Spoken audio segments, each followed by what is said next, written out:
گالیاں نہیں ہوتا. گالیوں کا مطلب تو ہمارے ہاں کچھ اور سمجھا جاتا.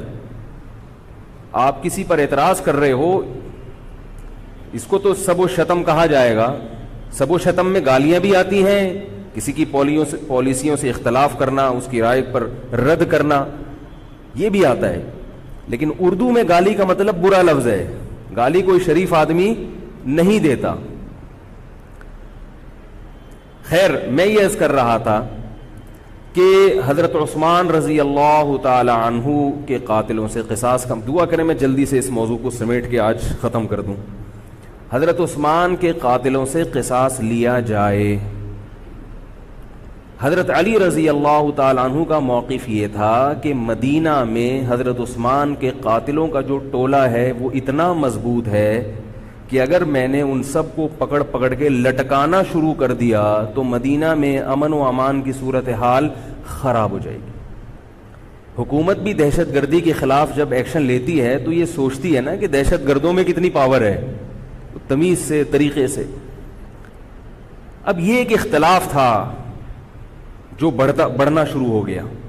اس اختلاف کے پیچھے نہ حکومت کی لالچ, نہ پیسے کی لالچ, نہ دولت, یہ سب الزامات ہیں اسلام دشمنوں کے جو انہوں نے صحابہ پر لگائے ہیں.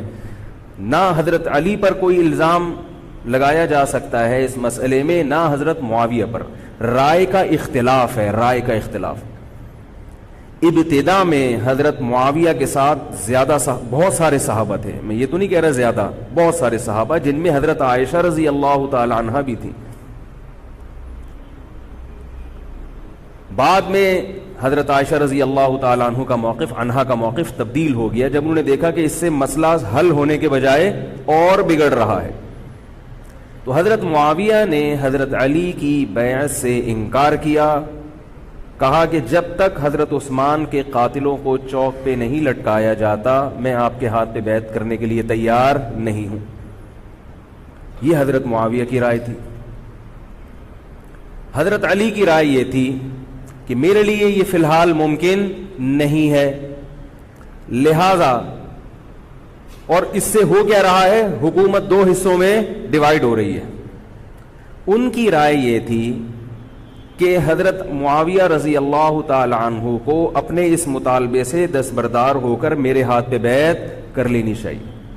اور قرآن کا حکم ہے وَإِن طَائِفَتَانِ مِنَ الْمُؤْمِنِينَ اقْتَتَلُوا فَأَصْلِحُوا بَيْنَهُمَا فَإِن بَغَتْ إِحْدَاهُمَا عَلَى الْأُخْرَى فَقَاتِلُوا الَّتِي تَبْغِي حَتَّى تَفِيءَ إِلَى أَمْرِ اللَّهِ, کہ اگر مسلمانوں کا کوئی فریق بغاوت پہ اتر آئے, حکومت وقت سے لڑائی کرے, قاتل التی تبغی, تو جو طبقہ حکومت کو تسلیم نہیں کر رہا یا حکومت کے خلاف بغاوت کر رہا ہے اس سے قتال کرو.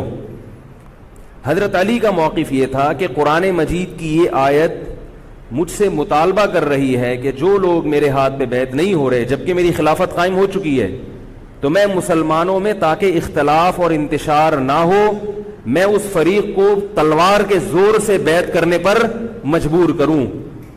بات آ رہی ہے سمجھ میں کہ نہیں آ رہی ہے؟ آج تو پولیس بھی نہیں بلا سکتے, موبائل ہی نہیں ہے بھائی, بند پڑے ہوئے, ورنہ میں پولیس بلوا لیتا آج آپ کو بات سمجھانے کے.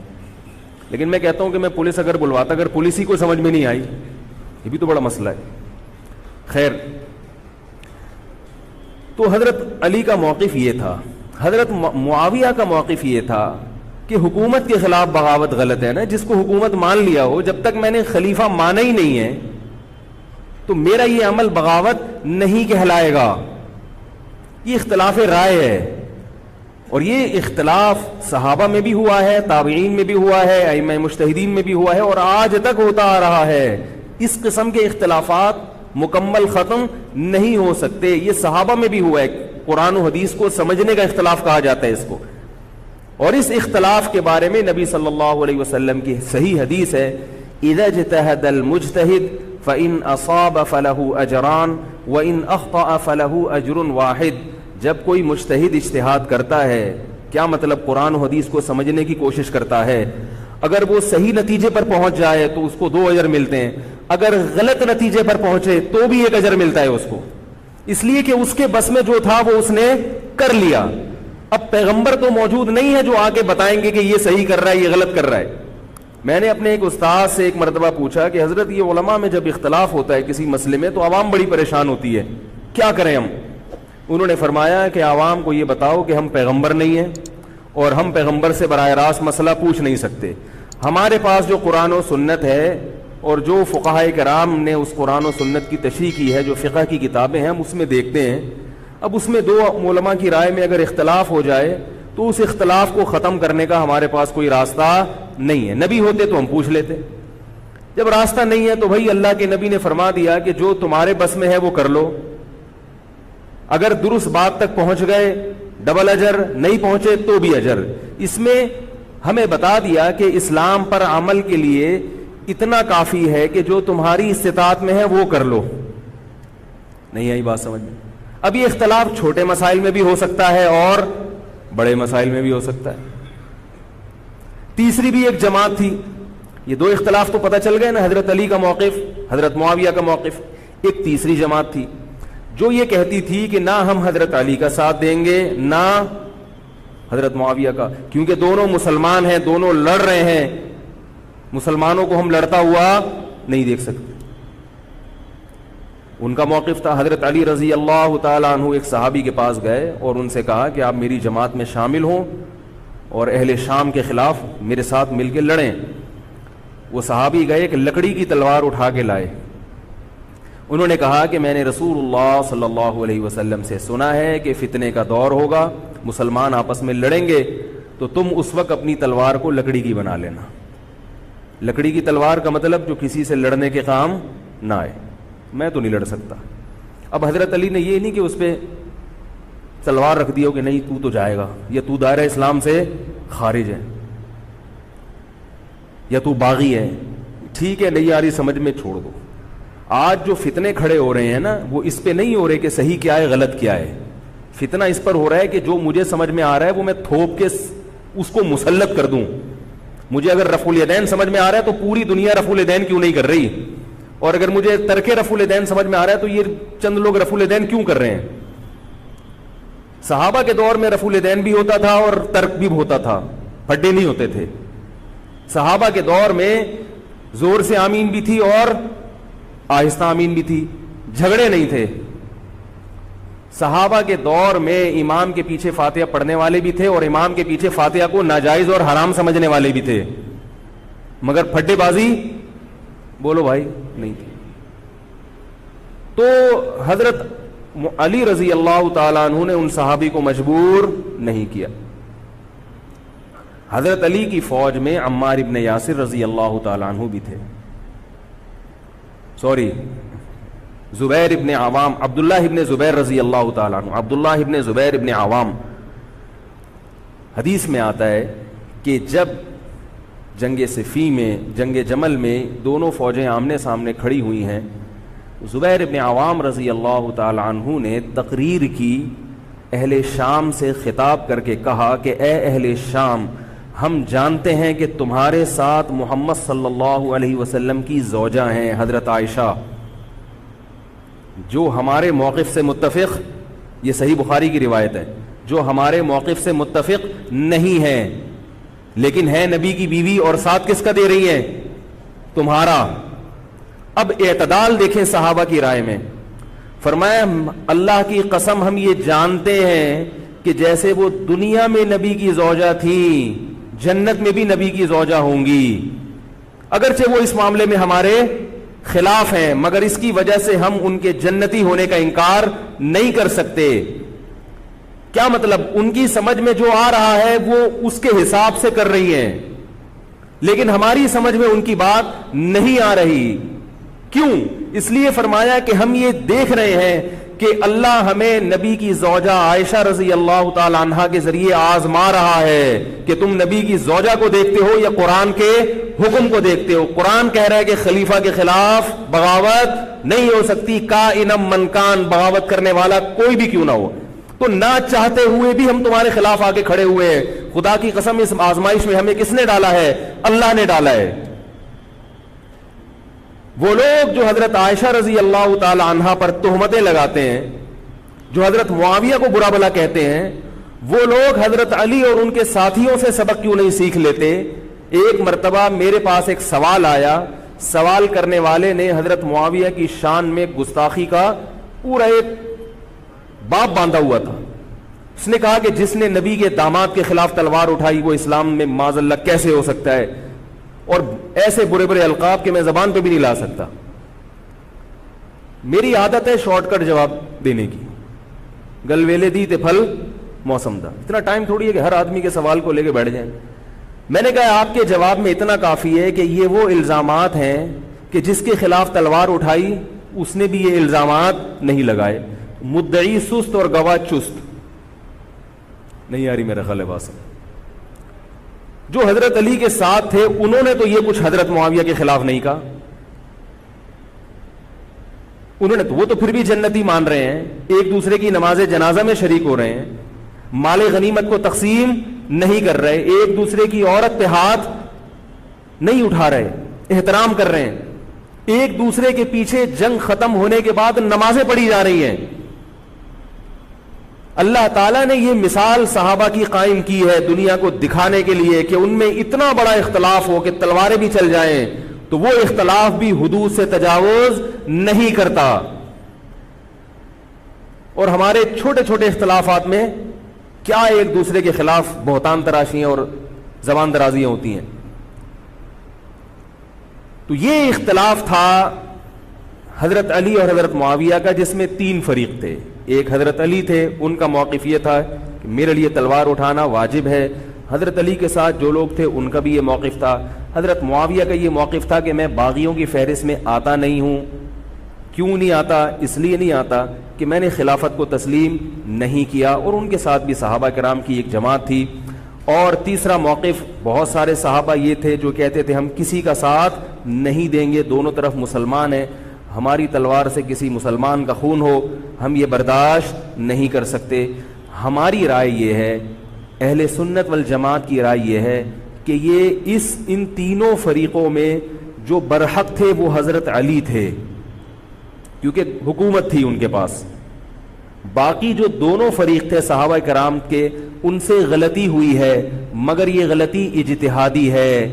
یہ نفس پرستی والی غلطی, حکومت کی لالچ والی, دولت کی لالچ والی, یہ ہٹ دھرمی والی, یہ ضد والی غلطی بولو بھائی نہیں ہے. یہ وہ غلطی ہے جس کے بارے میں محمد صلی اللہ علیہ وسلم نے فرمایا کہ اگر مجتہد سے غلطی ہوتی ہے تو بھی اس کو اجر ملتا ہے, کیونکہ اللہ نے قرآن میں فرمایا فاتقوا اللہ ما استطعتم, اللہ سے اتنا ڈرو جتنی تم میں استطاعت ہے. تو ان کی جتنی سمجھ میں آیا انہوں نے اس حساب سے کیا. تو 2 جنگیں ہوئی ہیں, جنگ جمل اور جنگ صفین. اب ایک اور بات ہے, تاریخی حقیقت ہے کہ 2 جنگوں کے بعد حضرت علی رضی اللہ تعالی عنہ کو خوارج نے شہید کر دیا. یہ وہی خوارج جو حضرت عثمان کے قاتل تھے. انہوں نے شہید کس کو کیا؟ حضرت علی کو. حضرت علی کی شہادت کے بعد حضرت حسن رضی اللہ تعالی عنہ کی 6 مہینے تقریباً خلافت رہی. حضرت حسن رضی اللہ تعالی عنہ نے امت میں جوڑ پیدا کرنے کے لیے حضرت معاویہ رضی اللہ تعالی عنہ سے صلح کر لی اور خلافت سے دستبردار ہو کر حضرت معاویہ کے ہاتھ پر بیعت ہو گئے. نہیں آ رہی میرا خیال, پولیس کو فون کریں یار, بہت اہم بات ہے یہ, اس کو اچھی طرح سمجھ لیں, اللہ کرے سمجھ میں آ جائے. تو جب یہ ہو گیا تو مسئلہ ختم ہو گیا نا. لوگوں نے حضرت حسن سے کہا, یہ میں بالکل مستند روایتیں پیش کر رہا ہوں, اس کے سب کے حوالے ہیں, اور بہت ایسا نہیں ہے کہ تاریخ کی کتابوں کے, یہ احادیث کی کتابوں کے سے پیش کر رہا ہوں. حدیث کا جو معیار ہے وہ تاریخی کتب سے بہت زیادہ ہوتا ہے.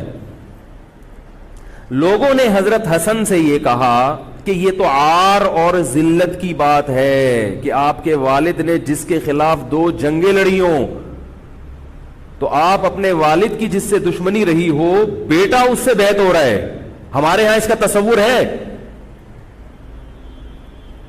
سیاسی لوٹے ہمارے ہاں بہت ہیں, مگر وہ بھی دنیاوی مفاد میں دائیں بائیں لڑکتے ہیں. آخرت کی خاطر کوئی اپنے ہوتے سے دستبردار ہو جائے, یہ نہیں ہوتا. حضرت حسن اہل بیت میں سے ہیں. حضرت حسن بیعت ہو گئے کس کے ہاتھ پر؟ حضرت معاویہ. لوگوں نے کہا یہ عار اور ذلت کی بات ہے. تو حضرت حسن کے وہ تاریخی الفاظ ہیں کہ میں دنیا کی ذلت کو جہنم کی آگ پر ترجیح دیتا ہوں. کیا مطلب؟ میں مسلمانوں کو آپس میں لڑتا ہوا نہیں دیکھ سکتا, میں نہیں لڑتا ہوا دیکھ سکتا. اب کوئی اس بیس پر حضرت علی پہ الزام لگائے کہ اس کا مطلب وہ لڑتا ہوا دیکھ سکتے تھے. بھائی ان کا جو موقف تھا, جو ان کی سمجھ میں آیا, وہ انہوں نے کیا. حضرت حسن کا موقف اپنے والد کے موقف سے مختلف تھا, یہ اختلاف رائے ہو سکتا ہے. ان کا موقف یہ تھا کہ بھئی حضرت معاویہ حکومت کے اہل ہوں یا نہ ہوں یہ ایک الگ بحث ہے, اگر میں ان کے مقابلے میں متوازی حکومت قائم کروں گا تو پھر مطالبہ ہوگا حضرت عثمان کے قاتل سے قصاص, جو کہ ممکن نہیں ہے, اور پھر یہ لڑائی آگے چلے گی. بہتر ہے کہ دستبردار ہو جاؤ کہ حضرت آپ ہمارے خلیفہ ہیں, آپ ہمارے امیر ہیں. نبی صلی اللہ علیہ وسلم اس کی پیشگوئی پہلے کر چکے تھے. حضرت حسن رضی اللہ تعالیٰ عنہ کے بارے میں فرما چکے تھے کہ اللہ میرے اس بیٹے کے ذریعے مسلمانوں کے دو فریق میں صلح پیدا کریں. تو جو اہل بیت سے محبت کرنے والے لوگ ہیں ان کو بھی چاہیے کہ کوئی ایسا کام نہ کریں جس سے مسلمانوں میں دوبارہ سے اختلاف اور انتشار پیدا ہو جائے. جوڑ کی اہمیت شریعت میں زیادہ ہے. اب جب حضرت معاویہ کی خلافت قائم ہوئی ہے, حضرت معاویہ نے حضرت حسن رضی اللہ تعالیٰ عنہ کے اکرام میں کوئی کسر نہیں چھوڑی. اس پر متواتر روایات ہیں کہ حضرت معاویہ جتنا حضرت حسن کا اکرام کیا کرتے تھے اتنا کسی کا اکرام نہیں کرتے تھے. بہت زیادہ آپ کو عزت دی حضرت معاویہ رضی اللہ تعالیٰ عنہ نے. حضرت معاویہ کے بعد یزید کی خلافت قائم ہوئی ہے, حکومت قائم ہوئی ہے. حضرت معاویہ صحابی رسول تھے. بہت سارے صحابہ کو آپ کے طریقہ حکومت پر اعتراض تھا, کیونکہ بہرحال باقاعدہ سلیکشن نہیں ہوئی تھی. لیکن پھر بھی صحابہ اکرام نے, جب حضرت حسن بیعت ہو گئے تو باقی کس کو اعتراض کا حق ہوگا بھائی. پھر حضرت معاویہ رضی اللہ تعالیٰ عنہ کے دور میں بہت جہاد ہوا ہے. اسلامی خلافت, ہمارا جو بر صغیر میں اسلام آیا ہے اس کا بہت بڑا حصہ حضرت معاویہ کے دور میں اسلام آیا یہاں. حضرت معاویہ کے بعد جب یزید خلیفہ بنا ہے مسلمانوں کا, تو بہت سارے صحابہ نے یزید کے ہاتھ پہ, بہت سارے تو نہیں, چند صحابہ نے یزید کے ہاتھ پر بیعت کرنے سے انکار کر دیا. وہ اتنے تھوڑے صحابہ ہیں جن کو انگلیوں پہ گنا جا سکتا ہے, جن میں حضرت حسین بھی تھے, حضرت حسن نہیں, حضرت حسن کے بھائی, بولو بھائی, حضرت حسین. جمہور صحابہ کا موقف یہ تھا کہ یزید کا طریقہ خلافت اگرچہ غلط ہے, طریقہ حکومت اگرچہ غلط ہے, مگر رسول اللہ صلی اللہ علیہ وسلم کی صحیح احادیث موجود ہیں. نبی صلی اللہ علیہ وسلم نے فرمایا, صحیح بخاری کی حدیث ہے, اسمعوا واطیعوا ولو سلط علیکم رجل حبشی کأن رأسہ ذبیبہ. آپ صلی اللہ علیہ وسلم نے فرمایا, سنو اور اطاعت کرو اگرچہ تم پر کوئی حبشی غلام مسلط کر دیا جائے جس کا سر کشمش کی طرح پچکا ہوا ہو. کیا مطلب؟ سلیکشن نہیں ہوئی بلکہ زبردستی مسلط ہو گیا کسی بھی طرح سے, اور جو مسلط ہوا وہ کسی بھی لحاظ سے حکومت کرنے کا اہل نہیں ہے, غلام ہے. غلام کبھی بھی حکومت کا اہل نہیں ہوتا, اور غلام بھی حبشی, کالا کلوٹا, گوروں سے جس کو ویسے ہی تبھی نفرت ہو, بھائی ہم سارے سفید ہیں اور یہ ایک بلیک کہاں سے آ گیا دوسری قوم کا آدمی. انسان دوسری قوم کے آدمی کو قبول نہیں کرتا, قوم بھی دوسری, اور فرمایا شکل بھی اچھی نہیں ہے. بھائی حاکم کم از کم شکل کا اچھا ہو تو اطاعت کرتے ہوئے مزہ آتا ہے, شکل بھی اچھی نہ ہو تو آدمی کہتا ہے یار اس کی مانوں میں, عجیب سا ہے. یہ فطرت ہے انسان کی. لوگ کوشش کرتے ہیں امام لائیں تو شکل بھی اچھی ہو اس کی, یہ کوشش کرتے ہیں لوگ. امام میں پتہ نہیں کیا کیا دیکھ رہے ہوتے ہیں. تو کیا ہے, شکل بھی اچھی نہیں ہے اور عقل بھی نہیں ہے, سر پچکا ہوا ہے کس کی طرح, کشمش کی طرح. صحیح ہے بخاری کی حدیث. مطلب یہ کہ کسی بھی لحاظ سے نہ لک وائز اچھا لگ رہا ہے آپ کو, نہ اس کے اندر صلاحیتیں, مگر مسلط ہو گیا, کسی نے بھی مسلط کر دیا. تو آپ نے فرمایا اب اس کے خلاف بغاوت نہیں کرنی, اس کی اطاعت کرنی ہے. آپ کہیں گے یہ کیسا حکم ہے بھائی اسلام کا, ایک آدمی نا اہل ہے مگر اس کی مان کے چلو, تو مروا دے گا. یہ اس لیے اسلام نے حکم دیا ہے کہ اس کے پاس پاور تھی تو مسلط ہوا ہے نا. کیا خیال ہے بھائی؟ تو اب جب اس کے خلاف چلو گے تو اس سے وہ ہٹنے والا نہیں ہے. وہ خون خرابہ کر دے گا, قتل و غارت کرے گا اور فساد پیدا کر دے گا وہ. کیونکہ اگر وہ کمزور ہوتا تو خلیفہ بنتا نہیں. وہ خلیفہ کی, حاکم کی ڈیفینیشن کیا ہے؟ جس کے پاس قوت نافذہ ہو. ایک دن ایک صاحب کہنے لگے مسلم لیگ کے دور میں, جنرل مشرف کے دور میں اس کو نہیں مانتا, میں اس کو نہیں مانتا. میں نے کہا آپ کے ماننے نہ ماننے سے کچھ نہیں ہوتا. وہ مسلط ہو گیا ہے, جس طریقے ہیلی کاپٹر سے آیا ہو یا فرشتے اس کو لائے ہوں. کیونکہ حاکم کی جو ڈیفینیشن ہے کہ جس کے پاس قوت نافذہ ہو. قوت نافذہ اردو کا گاڑا لفظ ہے. قوت نافذہ کہتے ہیں کہ جب وہ کچھ کہتا ہو تو کر کے دکھا سکتا ہو, چاہے فوج کے ذریعے, چاہے پولیس کے ذریعے, چاہے کسی بھی طریقے. ایک آدمی کو پوری قوم نے سلیکٹ کر لیا مگر اس کی سنتا کوئی نہیں ہے. وہ کچھ کہتا ہے تو اس کے منہ سے الفاظ نکل کے ہوا میں تحلیل ہو جاتے ہیں. چلتی کسی اور کی ہے, وہ جو کہتا ہے کر کے دکھا دیتا ہے. تو اصل حاکم کون ہے؟ جو کہتا ہے اور کر کے دکھا دیتا. اب یہ ایک الگ بحث ہے کہ یہ ظالم ہے, یہ غلط طریقے سے آیا ہے. اس پر بحث ہو سکتی ہے کہ جب یہ غلط طریقے سے آیا ہے تو اس کو قانون کے دائرے میں رہ کے ہٹانے کی کوشش کی جائے. لیکن مسلح بغاوت کرنا, اس کے خلاف بندوق اٹھانا, اس کے خلاف تلوار اٹھانا, اس کی شریعت نے اجازت نہیں دی. میں یہ نہیں کہہ رہا کہ اس کی مخالفت کی اجازت نہیں دی. نبی صلی اللہ علیہ وسلم نے فرمایا سب سے بہترین جہاد ظالم بادشاہ کے سامنے حق بات کہنا ہے.